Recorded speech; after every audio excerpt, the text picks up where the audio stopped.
ገንዘብ ገንዘብ ገንዘብ ያለው ያውጣ ይስራ ያልሰራበት ሀገር እንድታድግ ሁሉም እንዲያልፍለት።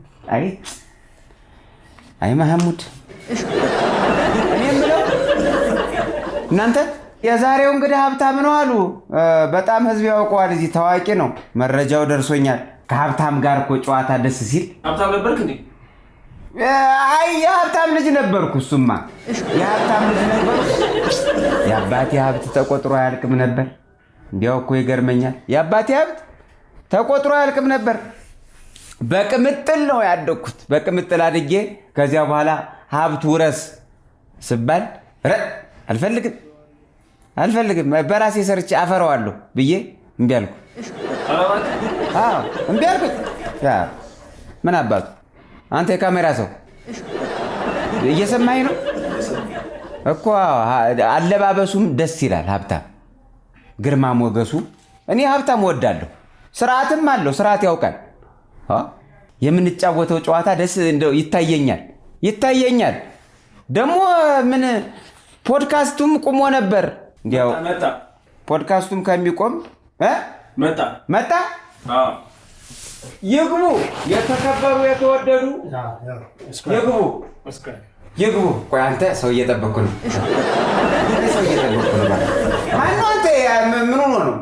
አስወጡት እንጂ አስገቧቸው። አላወቁኝም ጋሼ። እኔ ነኝ እንግዳው ነኝ። እንግዳው ነኝ። አንተ ሄደህ አታሹፍብኝ።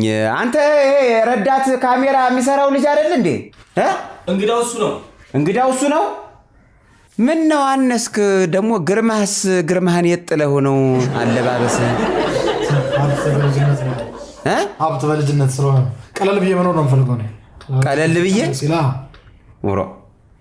ሀብታምማ ምን እያሾፍክብኝ ነው አንተ? አሁን ሩጠህ ሳትጠግብ ከየት አምጥተህ ነው ገንዘብ? ሲስተም ዘመኑን መጠቀም በዛ ሀብታም እኮ ነው። ዋናው እድሜ ሳይሆን ሀብቱ። እናንተ እሱ ነው። እንደዚህ አይነት ፍራንክ ደስ አይለኝም። እኔ አንበር እሱ ነው ታዋቂ ነው ተብሎ የተጻፈልኝ። ህዝብ ያውቀዋል ተብሎ ትልቅ ሰው ናቸው ተብሎ አይደል የተጻፈልኝ? እኔ ወጣት ነኝ። በልጅነት ነው ሀብቴን ያካበትኩት እና ህዝቡ የሚያውቀህ አንተን ነው። በተለይ ወጣቶችን እዛ ጉዳይ እንዲያተኩሩ እንዲሰሩ በማጠንከር ነው የምታውቀው። እኮ እና ሀብታም ነሽ አንቺ? ፈጣሪ ይመስገን በወጣትነት የተፍተፍ ብዬ አቅሜን ይዣለሁ። ምን ሰርተህ ነው? የኔ ስራ ኦንላይን ነው የምሰራው። ኦንላይን ኢንተርኔት ላይ ነው የምሰራው። ቢትኮይን ኦንላይን ኢንተርኔት ላይ ነው የምሰራው። ቢትኮይን፣ ፎሬክስ የመሳሰሉ ማኒ ሙቪንግ ኦን ኤር ክላውድ ላይ መሰብሰብ የመሳሰሉ። እንዲህ አይነት ስራዎችን ማንም አያውቃቸውም። አሁን ምን ጦር ላይ ምን ስራ አለ? አሁን አልተግባባንም ነው። ጦር ላይ አይደለም ያልኩት፣ ኦንላይን ተው እንጂ ዋጋ የሚያስከፍል ስራ። አልተግባባንም። እኔ አንተና እኔ አሁን እኔ ይኸውልህ ወይ አርሰህ በግብርና ያልፍልሃል፣ ወይ ቆፍረህ ወርቅ አውጥተህ ያልፍልሃል፣ ወይ እንዲያው እንደኛ ደግሞ አርቲስት ሆነህ በኪነ ጥበቡ ያልፍልሃል፣ ቆፍረህ በላብህ። አሁን ይሄ ምን የምትለይ ስራ እኔ አሁን አልገባኝም። መቆፈር ይሁን መጎልጎል ይሁን ምን እንደሆነ አላውቅም። ወይ አክቹዋሊ ትንሽ ያልፋል። ወጣቶች የሚጠቅም ነገር ነው። ኮምፒውተር እና ኢንተርኔት ካለ ማንም ሰው ባለበት ነው መስራት ይችላል። ማኒ ሙቪንግ ኦን ዘ ስካይ ክላውድ ላይ ያለው ገንዘብ እንዳለ እሱ በቢትኮይን በፎሬክስ አድርገህ ግራፉ ከፍ ዝቅ ሲል ከዛ ላይ የምታገኘው ገንዘብ ወደ ዶላር ድሮፕ ያደርግ። በዶላርም አለ በዶላር ነው ሰው መለያየታችን ገርሞኝ እኮ ነው። ግሩም ነው መቼም። እኔ በህይወት ዘመኔ ማላውቀው የሥራ ዘርፍ አንተን ሀብታም አደረገ አይደል? እኔ ዘመኔም በሙሉ ለፍቼ ያልሆንኩትን ምን መሰለህ፣ ነገሮች ቀላል ናቸው። የድሮ ሰዎች ትልቁ ችግር በልፋት የሚባል ነገር አለ። እሱ ብቻ አይደለም የሚያስፈልገው፣ ብልሃት ያስፈልጋል። አየህ፣ ብልሃት ጨምር በስራ ላይ የተሻለ ገንዘብ ታገኛለህ። ትንሽ የእናንተ ጀኔሬሽን የሚያስቸግረው ላብ ካላፈሰስኩ በወዜ ካልሆነ የምትሉት ነገር አለ። ልፋት ደግሞ ዝም ብሎ ድካም ብቻ ይሆናል ማለት ነው። ግን ትንሽ እውቀት ተጠቅሙበት። ኦፖርቹኒቲዎችን መጠቀም ሲቻል ሀብታም መሆን ይቻላል። እንደዚህ ከህፃናት ከጨቅላዎች ልማር እንጂ። ለመሆኑ ተምረሃል? ትምህርት ተምሬያለሁ እስከ 8 ከዛ በኋላ ያሉትን ነገሮች ኢንተርኔት ላይ ነው ያገኘኋቸው። ራሴን አስተማርኩ ኢንተርኔት ላይ። እዛ ላይ አፕዴት አደረኩ። then money flows on the cloud እሱን ድሮፕ እያደረኩኝ ህይወቴን ቀየርኩ። ለዘብ አድርገህ ነው የምታወራኝ።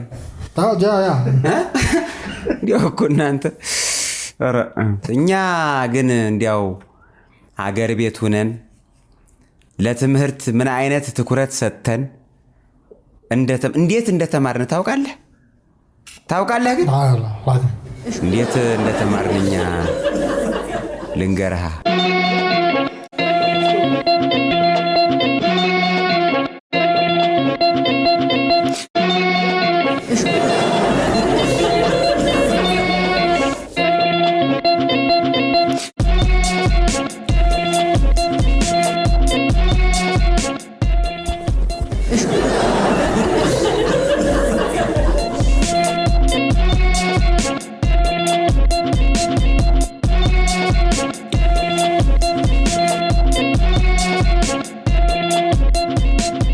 ተመልከት፣ እንደዚህ ነው የተማርነው። ከፊት ሄደኝ እንደዚህ ነው የተማርኩት። ታዲያ የት ደረስክ? ምን የት ደርሳለሁ? ኪነት ውስጥ ሰራ ነበር። ኪነቱንም ተውኩት። ብዙ ክፍያው አረካም። አሁን ይኸው ይቺ አንበርብር ፖድካስት የኔ ናት። ያው አንበሳ ጋር ተከፍተን ብሎ ፖድካስት ኦኬ። ስም ብራለ ብር ያው እስከ 100 ሚሊዮን ብቻ ሚሊዮን 100 ሚሊዮን ብቻ አይሆኑ። አንበሳ ጋር ተጣልተን ብሎ ተምሮ 100 ሚሊዮን ኧረ ተወኝ። ሚሊዮንን እኔ በስም ነው የማውቀው። ሚሊዮን ደርባባውን ወንድም ማለት አይ ለዚህ ነው የድሮ ሰዎች you lost the point ብዬ መከራከር የምችለው ደፍሬ የምናገረው ለዛ ነው። let me show you my life style የኔን ህይወት እንዴት እንደነበር ላሳይ።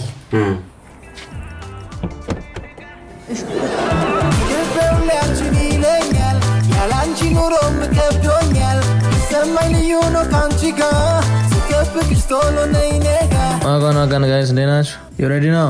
ዛሬ ሁልሽ 251 የምትለው አንተ አርጋ በእንትን በቼኔ መልክ አግኝቼ ነበር ለመኪናዎች ና 1 ሚሊዮን ድራም አሉኝ። ብራዘሬ ቀልድ ነው ጨዋታ። መኪናዎችን ዛሬ ሁሉንም ታርጋ ወደ ዱባይ እየቀየርኩ ነው።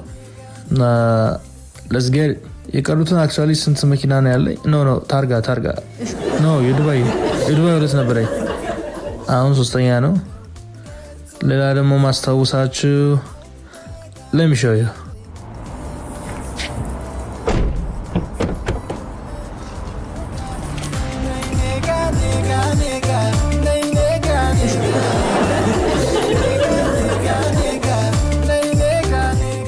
አረበና ባክ ዝምበል የቅምጥ እንጀራ ደግሞ ለምን ሰርቤ የቅምጥ እንጀራ እኔ ይሄ ከሌብነት አይተናነስም።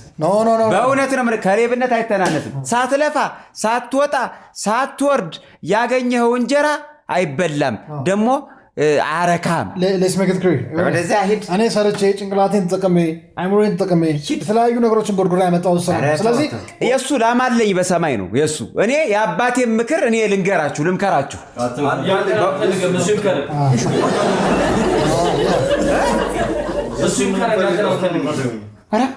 ሌባ ሁላ አንተ። እኔ እኮ በ30 ብር ነግጄ ስንት ነገር እኮ አድርጌ ነበር። ስንት ብር ያዝክ? ስንት ብር ያዝክ? ስንት ብር ያዝክ? እሱማ ቸግሮኛል። እባክህን እርዳኝና ምከረኝ። እስከ መጨረሻው ድረስ ከኛ ጋር ስለነበራችሁ እናመሰግናለን። የምናዘጋጃቸውን አዝናኝ ቪዲዮዎች ማየት ከፈለጋችሁ እዚች ጋር ጠቅ ያድርጉ። ሰብስክራይብ የሚለውን ደግሞ እዚህ ጋር ጠቅ ማድረግ እንዳትረሱ። በቀጣይ ቪዲዮ እንገናኝ።